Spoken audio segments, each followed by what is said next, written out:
Is that a UK thing? No. You tell everyone. Just because I'm a creep.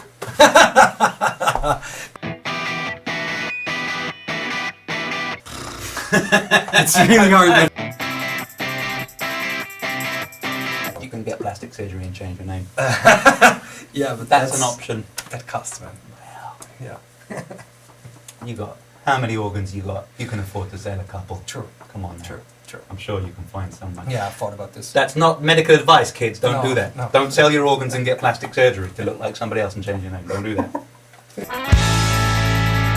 Yeah. Don't listen to stupid people. Don't listen to stupid people. Yeah, that's don't brilliant listen to advice. stupid people. Yeah.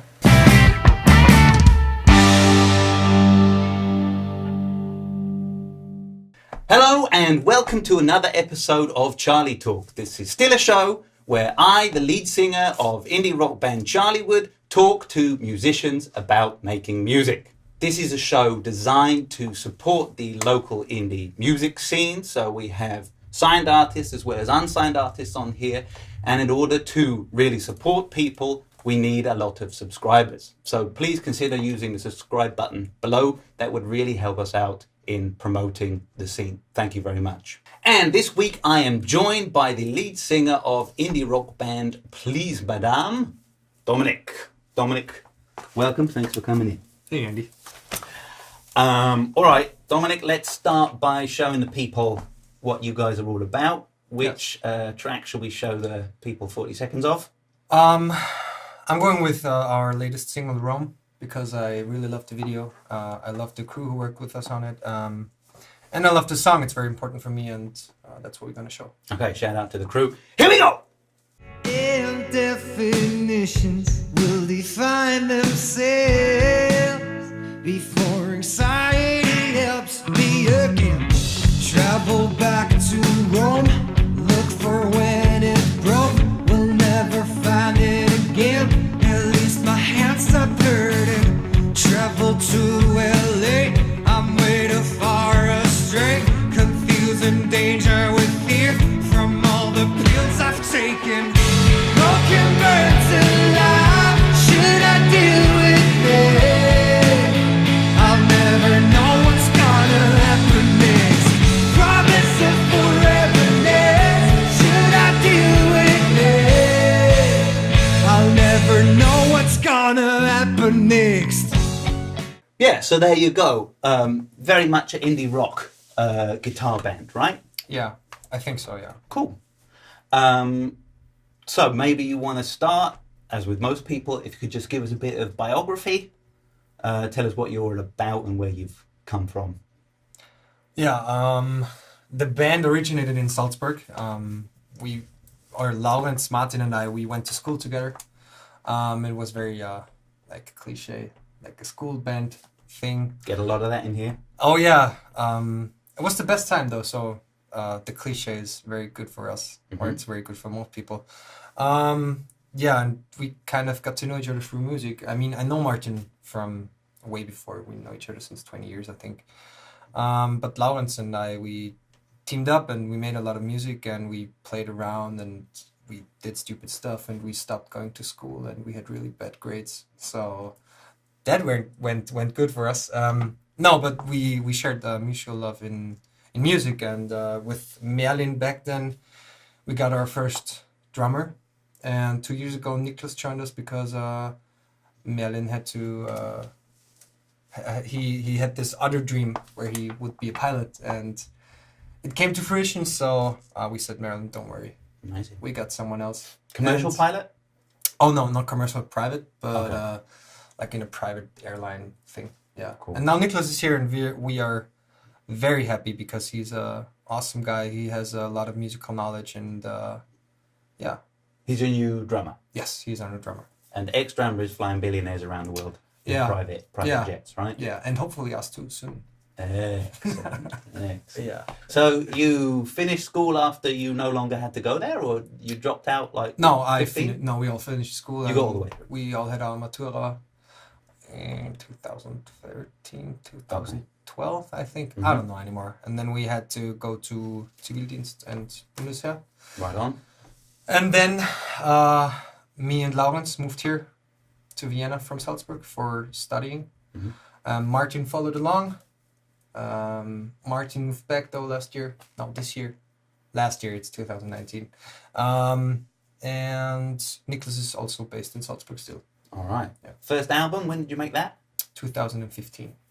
2015. So this is the second album. This that's is just the come out, second right? album, and we had one EP between the album and the second album. Ah, yes, because I was stalking you on Spotify. So Yeah. there was some stuff before the first album as well, like just pre-single Um, stuff or not.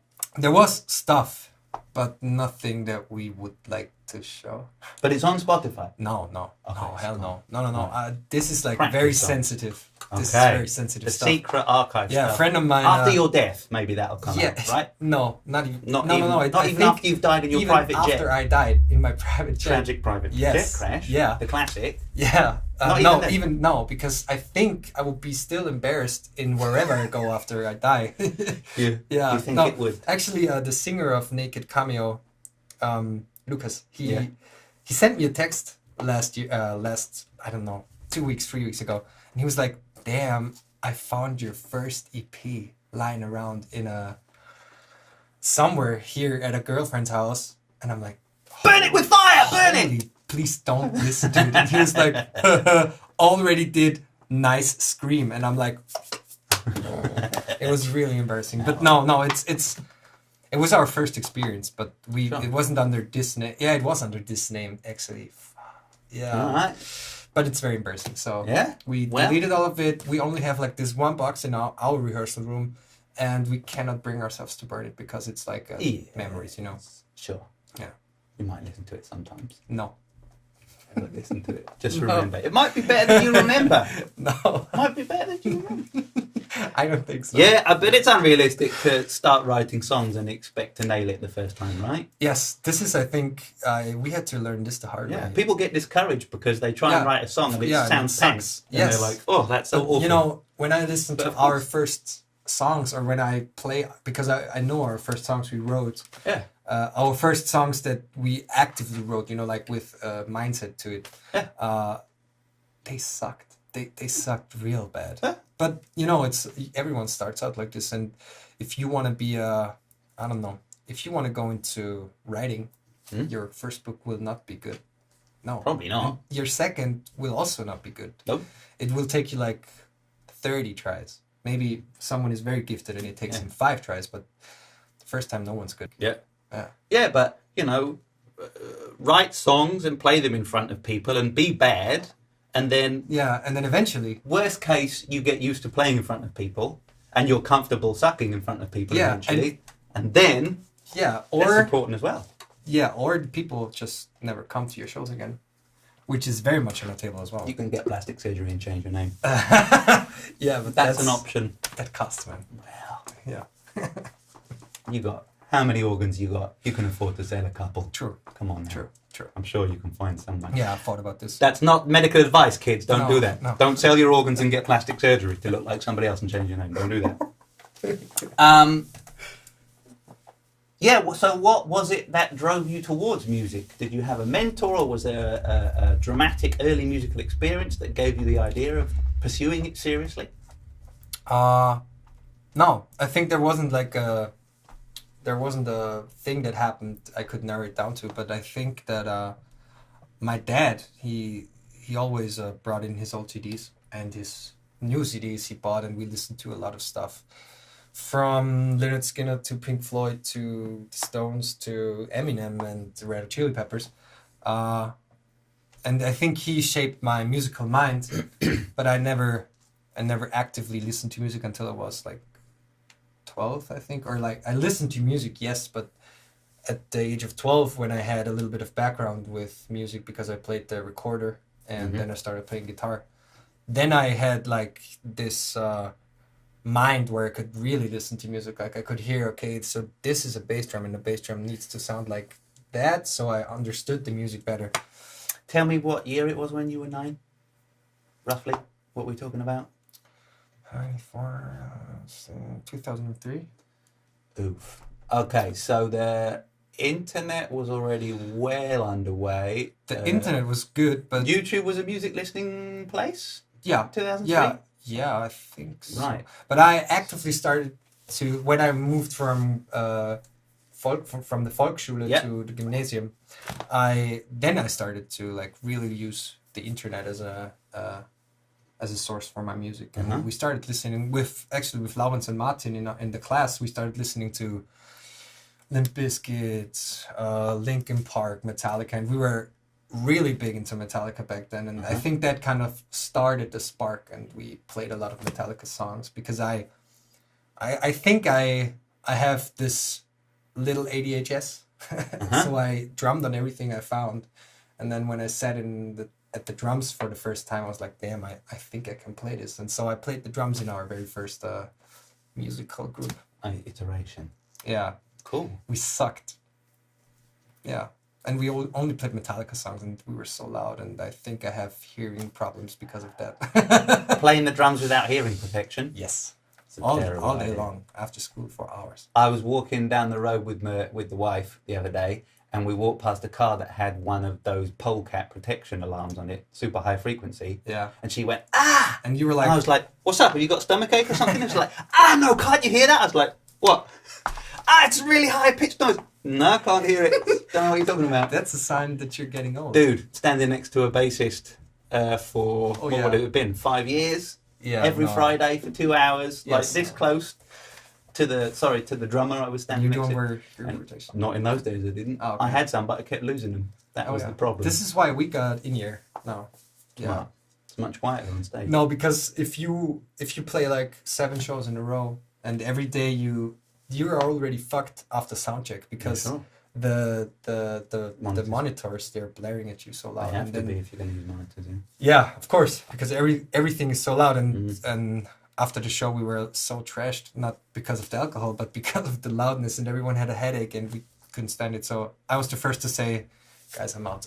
I'm gonna get in here, and now everyone's followed, and it's super comfortable. I mean, it was very expensive, but it is so comfortable, and for us, it's a quality of life improvement. Mm-hmm. Yeah. Yes. All right, so let's talk about your latest album.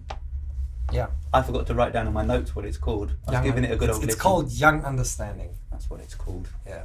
Right on. What's the story with that? Uh, Wait a minute. Young Understanding, available everywhere now. There you go. Nice Free plug. advertising. Nice. Yeah, I think the story is like this narrative that young people, or most of the young people, we are all so driven by everything that is happening around us. Like we have this pressure that we have to be someone, or we have to be somewhere, or that we have to be the next big thing. In everything we do, we have to be the best, and no one is like happy to be mediocre or normal. You know, everyone has to be extraordinary, which in itself is not a bad thing, but the constant pressure of being this or that. Everyone is cut out for the pressure of excellence. Yes. Like it's a lot of And pressure, it's and totally if you're a acceptable to sensitive be type. normal. Yeah, and Yeah. think it's like this. We have to be everywhere. Generation X and Generation Y and Generation C. We have to be everywhere all the time, and everything's happening so fast. And we try to work a little bit in a direction that this album is like constant. You know what I mean? You can listen to it if you're 20.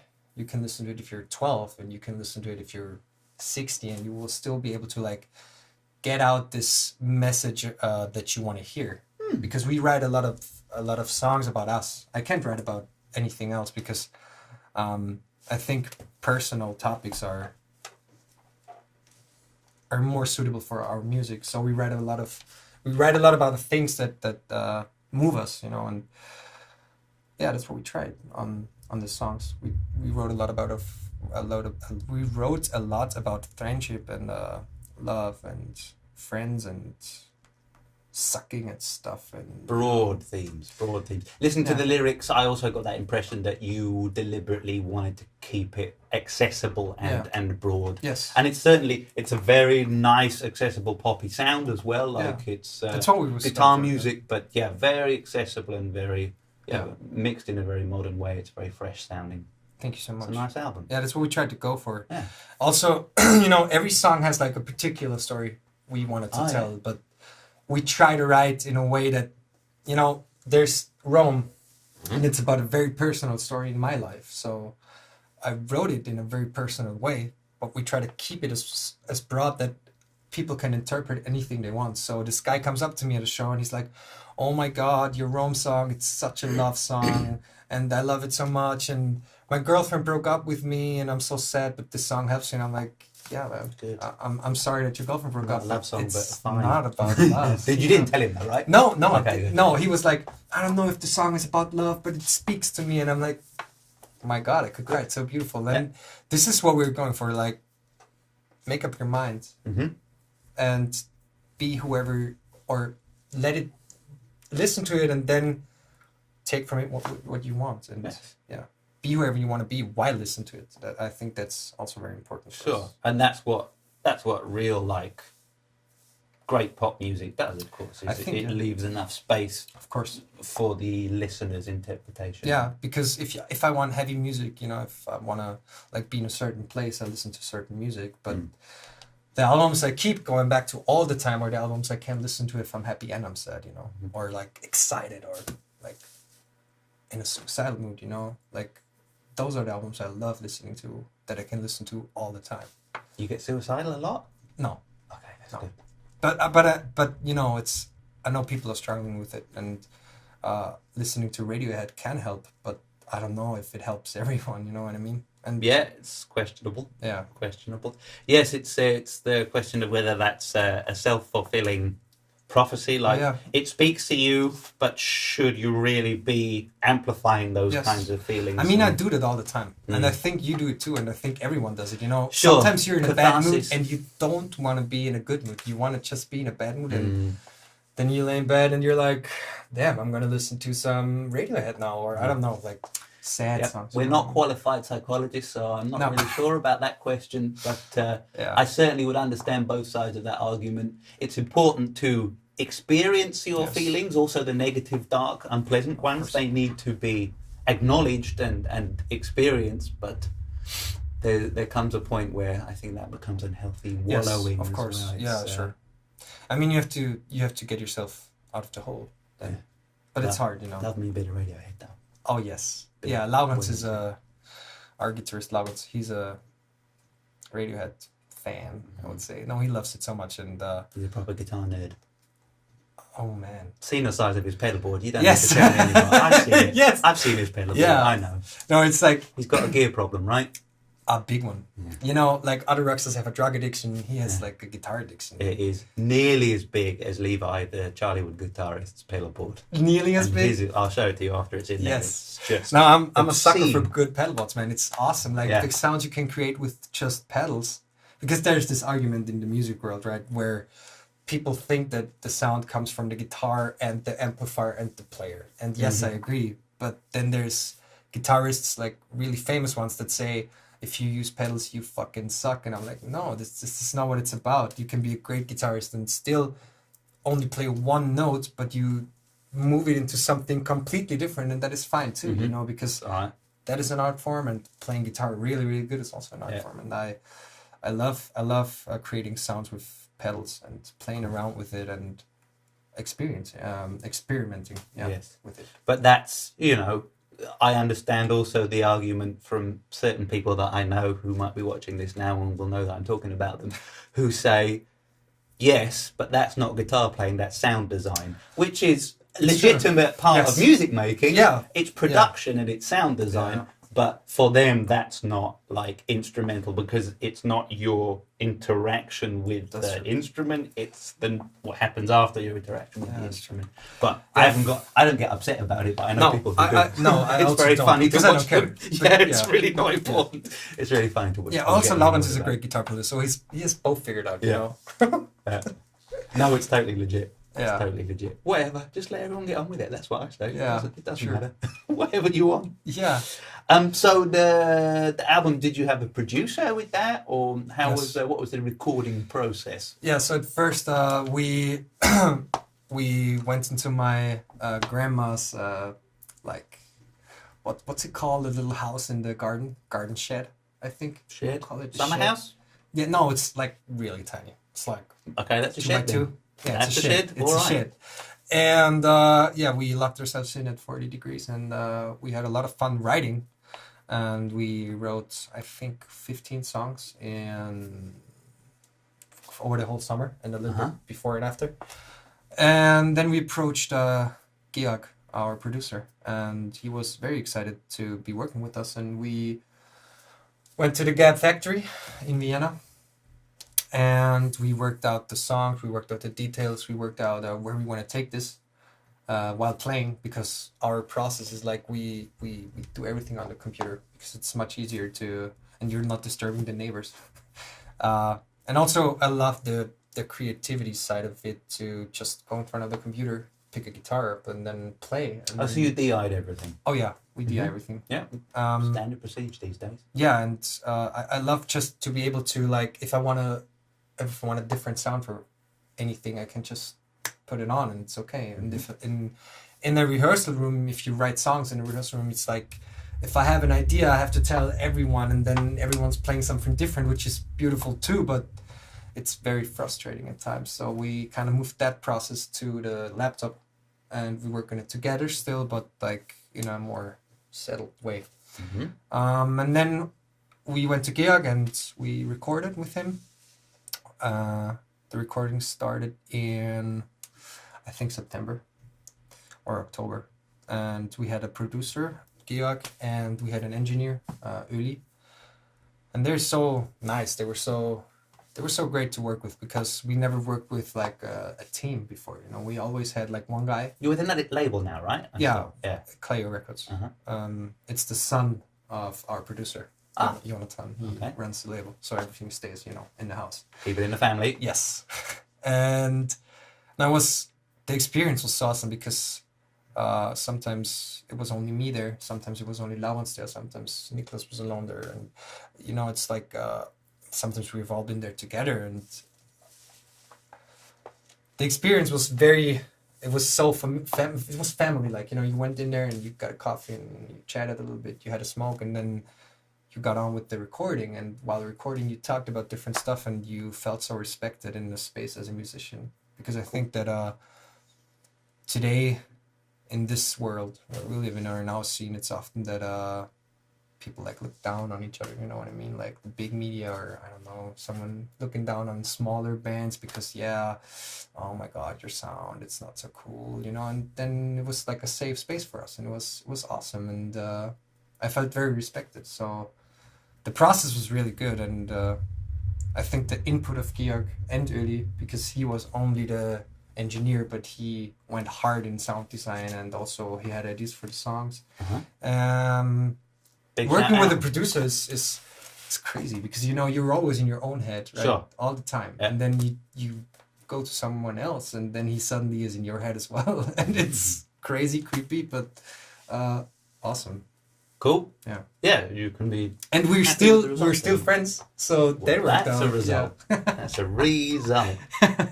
So while we're on the topic of the album, I'd like to get into your lyrical approach. I mean, we touched on it already. You prefer to keep it towards the broad and general side of things lyrically, but could you tell me why you don't sing in German? Yeah, because I tried it writing songs in German, but I suck at it. It's because I think German is a language that, if you are not really good at writing German lyrics, I don't know, it sounds so basic. Like I listen to a lot of German pop music too, like Finn Kliman, for instance. I don't know if you know him. He's awesome, and he had this album that he dropped just because of the fun of it, and his lyrics are so genuine. I don't know, it's awesome. And if I write something in German, it's so corny and it sucks. Well, I noticed that all of the bands that you listed at the beginning that you listened to with your dad, they were all English. Yeah, native speaker. No, I never listened to EFV. Yeah, I listened to them, but only like not in a serious way. I don't know. Sure. I read an interview with EFV in the Music Express like a week ago, and it was such a good interview, and I thought maybe I should listen to EFV sometime, because for me they're always like a fun band, like not being taken seriously, but Jesus, I think I should change my mind about that. But no, it's like the newer German pop stuff, like I don't know, Bilderbuch and the whole Austrian scene, and a few of the German ones. Well, what's fun about Bilderbuch is I was checking out their lyrics a bit the other day. Yeah. You said basic.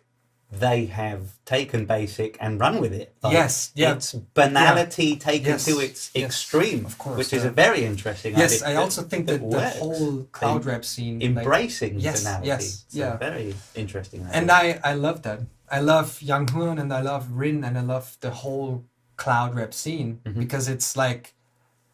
It makes the old guard of hip-hop so mad. And I love it so much because...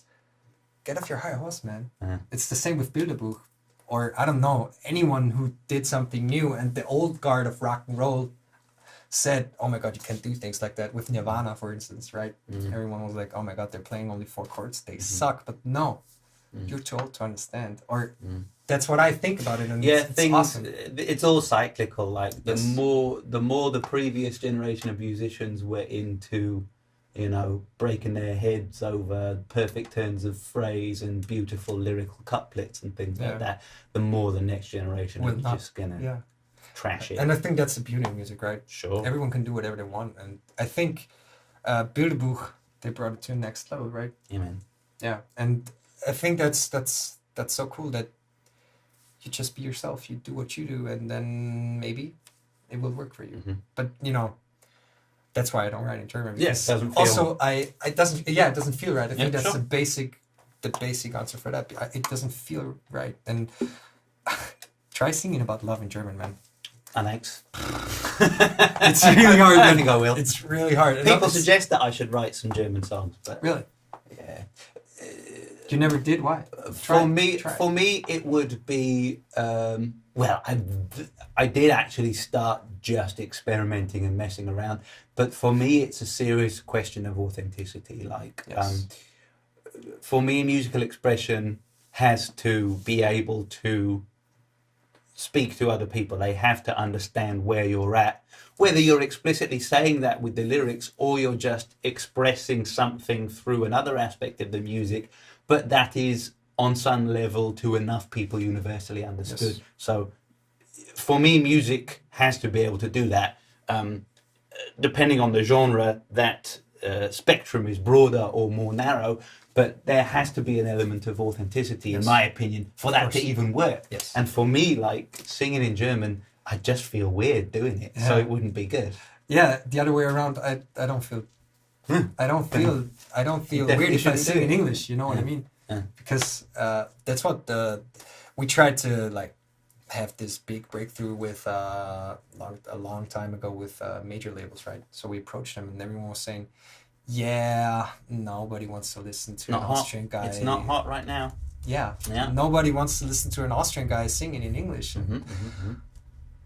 Yeah, I kind of get it, but also, why not? You know, and maybe the time for indie music will come again because right now it's not a good place.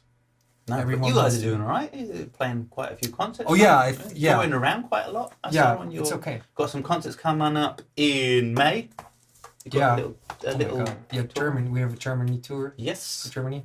I don't know the exact dates right now. There you go. Well, you got a website. Yeah. What are we talking about? Pleasemadam.com. There you go. Wise. Yeah. Get it looked at. Yeah. Get your eyeballs around it. Yeah. It's not finished yet with the dates. There's a few coming. All right. Yeah. No, it works good for us, you know. But can people sign up for alerts or? Yeah. Yeah, on our website. Some kind of I think so. A signing up system. Yeah. The best thing is to follow us on Facebook and Instagram, I think. Do that. We post a lot of things and we also do a lot of stupid stories. Good. Links in the description. Yes. Good. And I think, authenticity is... there is also a very big theme in the album as well. Because we talked about a lot of stuff when writing and also writing the lyrics. And if it doesn't feel right, I can't do it, you know. It sucks and I know it. And I couldn't be I don't know, I can't be someone who a Schlager star. That's what I wanted to say. Yeah. They've got to sell. But I don't want to hate on Schlager stars. No. But I mean, it's an admirable skill. Yeah. Being able to authentically and believably Yes. sell something that you Yeah. don't necessarily 100% believe in. That's also the only thing I That's respect about some real Andreas good Gabalier. acting. That he can sell. Yeah, that's the Whatever it only is he's thing I peddling. respect about him. Uh-huh. Yeah, because he sells out the Olympia Stadium in Munich. She does indeed. I watched This I watched is- this documentary about him, right? Uh-huh.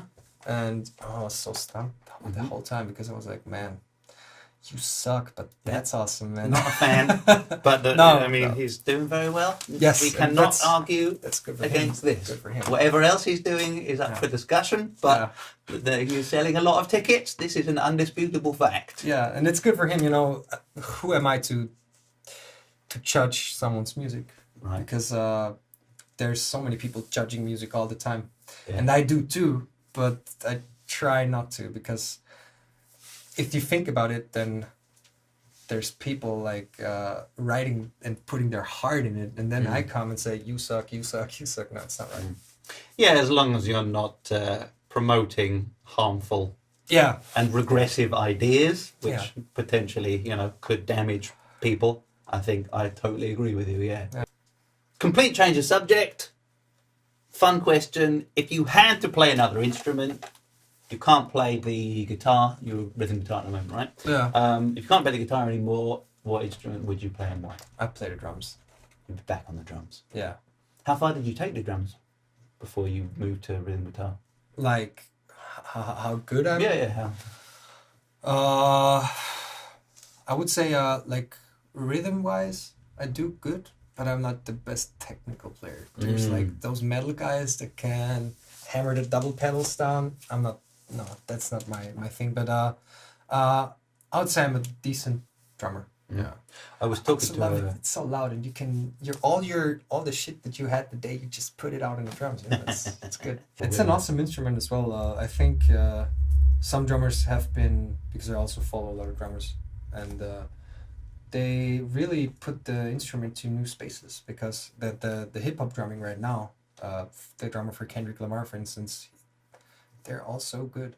It's like a new level, right? Because yeah, of course, the metal guys, the fast metal guys, they're technically very, very good, like top notch. But the hip hop drummers, they put out. It's and nuance. It's and the groove. It's so the pop kick. good, and it's so good, and they have in the those pocket. big 80s like drum sets, like with 7 toms and like yes, Cymbals all the way around. yeah, it. and everywhere is a pad, you can, and they play it so seamlessly. Yeah, My yeah, set at home is like very basic, like this one here, Yeah. because I don't need anything. Maybe a drum Shots pad. fired. Called your set basic. But this is the best layout for a drum set, Uh-huh. I think, because I think don't you've need. covered it now. No, I don't. No, really, because Yeah. I have been playing this shell set for the last 5 years, Yeah. and it's just awesome because you have everything covered, everything you need, and if you can play with more, that's awesome. But I couldn't. Yeah, and that's what I really, really admire in musicians in general. I think is the ability to physically not be doing a lot, not playing a lot of notes, not hitting a lot of beats, Yeah. but still get the job done Yes. with that.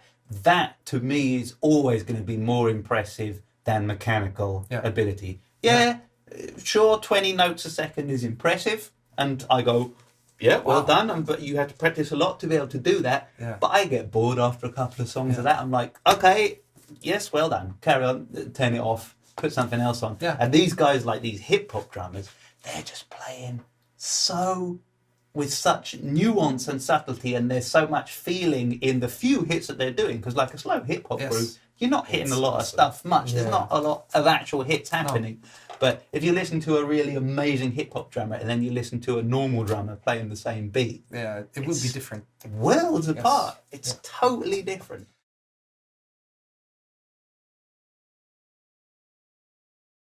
Listen to the new song, Exits. Exits or Exit, I don't know. I think it's a song about the Brexit, and it's awesome. All It's right. very good.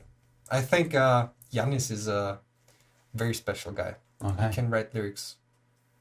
I think we can expect a lot of socially critical songs because Yeah. I believe we are reaching fairly startling emergency times. Yeah, I think so We're too. reaching a very, very critical point in society. So I certainly feel the need to start shouting a bit more about stuff. Yeah. And drawing people's attentions to things. Yeah, I think that's very some important. Charlywood critique about the state of the world.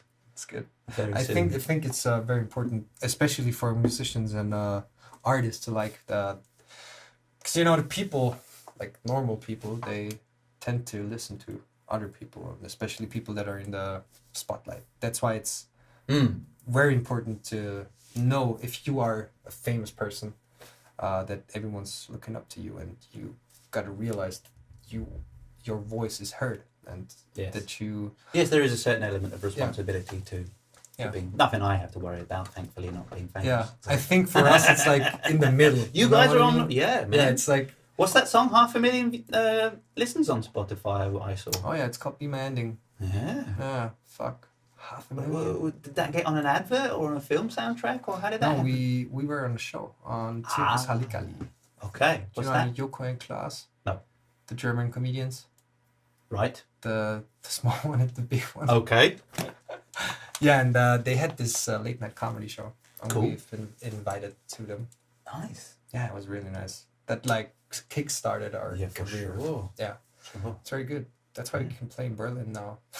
It's cool. Yeah, it's very That's cool. a big German TV comedy show. It was. It's off the air now.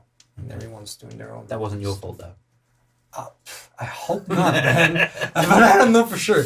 I watched Ended their it. career with your music. Yeah. Says a lot about us, right? I'm sure it was nothing to do with it. I'm sure the two facts are completely unrelated. Go on, then give us a live performance story you've been touring about all over the shop. Like a good one or a bad one? Whatever you want. I have What are you in I the have a mood for? really bad one, and then I have a good one. People enjoy a bit of Schadenfreude. Yeah. Give us a horrific I think one. that's where we're going. Yeah. So we've played in I don't know, like in Stuttgart or like somewhere around Stuttgart. Yeah. And it was this festival, and we've been going on at 10. Like the headliners left, and it was shit. good packed, and Yeah. I'm very excited. You know, I also get very nervous because that's what I do, being nervous. And we go on and we play our intro, and the intro is the opener of the album, just really quiet I with know the. it. Yeah. Lovely. And we play it, and we sing the falsetto, and it's going great. You know, I'm in the zone, and it's perfect. But Niklas is playing the piano for that one, because we have this chords in the back. Gotcha. And so he has to move from the piano to the drums, right? And the stage wasn't that big, so he. What could possibly go wrong? Yes. It's not a big walk. No, He and hasn't got he's far to also go. not a very big guy. You know I what I see mean? the problem coming. Yeah, and so I'm waiting for him, like my eyes closed, and everyone's like waiting, you know, because the beautiful chords, and yeah, and he's walking back, and then he there's the microphones at the amps of our guitars, right? So he knocks over the microphones, and it's like it's really loud because the room was so quiet, you know, because it was like this build up, and everyone was like holding their breath, and then the microphones cracked down, and Niklas is like, oh my god, what am I doing here? And we also only had our one tech. It was just our FOH man, front of house man. And Toby, he was like, oh my god, what should I do? Okay, no, I will run upstage. And he sprinted on stage and fixed everything, and it's like a good 2 minutes of cringe on stage, and live cringe. It was awesome. Did you get it back though? Did you recover from that? Yeah, we always do. Okay, good. Yeah, I think the good thing with us is, or for me and for us, it's if we look at each other, it's all good. Yeah. You came back from that one. Yeah, we always do. There's a lot of things that sometimes, you know, I forgot the bridge of a song, and I just play through the bridge, and everyone's like, oh my god, what is he doing? Is he stupid? It's our song. Why doesn't he know it, right? And then 2 seconds after, it's okay. Yeah, it's still fun even if you make mistakes. And also, what I realized over the last 6 years playing shows, no one in the audience ever realizes that you made a mistake. If you maintain the correct Yeah. If you're like energy. Yeah, and if you're like, oh my god, and you like make a face and stuff, yeah, then everyone will notice. But if you don't care, then no one will care. I think a lot of people in the public eye have figured out that it's all about not flinching Yeah. and not showing that you Yeah. feel like you're And doing it's also, awful it's, things. it's really hard. People say the most horrific shit in the public eye, and they just do it with a straight face. And everyone goes, "You can't see that. You're awful." And they go, "No, I'm not. I'm saying that now." And it was like, "But you should feel bad about that." Yeah, but I don't. So off Yeah, go. I think that's on a basic level. if you that's how sell the world if you works. sell the right attitude to when you're on stage as well, like Yeah. people don't. Yeah, notice that, the I mistakes. think a lot of people realize that it's show business. Yeah, At the core, performing for an audience is a show, right? of course. It's our passion and it's our love, but still we put on a show for the people. Yes. It's also for us because it's so fun, but still it's a show. When I realized with our first tour in 2015, we played all over Austria and Germany and Switzerland, and midway through I really thought about it. There's people coming to our shows and paying for it. Oh my god, like when we were as a school band, right, we never thought about it, playing in front of 10 people, and suddenly we're playing in our hometown in Salzburg in front of 500. Like, what? And it's awesome, and it's a gift, and you have to always think about it like this. And there's people coming to your show, and you've got to give them the best you have. Yeah, And that's what, because if I pay for a concert of a band, I want to see them in full force and like going at it, you know. yeah, and that's the real question though. Is it what is providing the best experience for the audience? Yeah.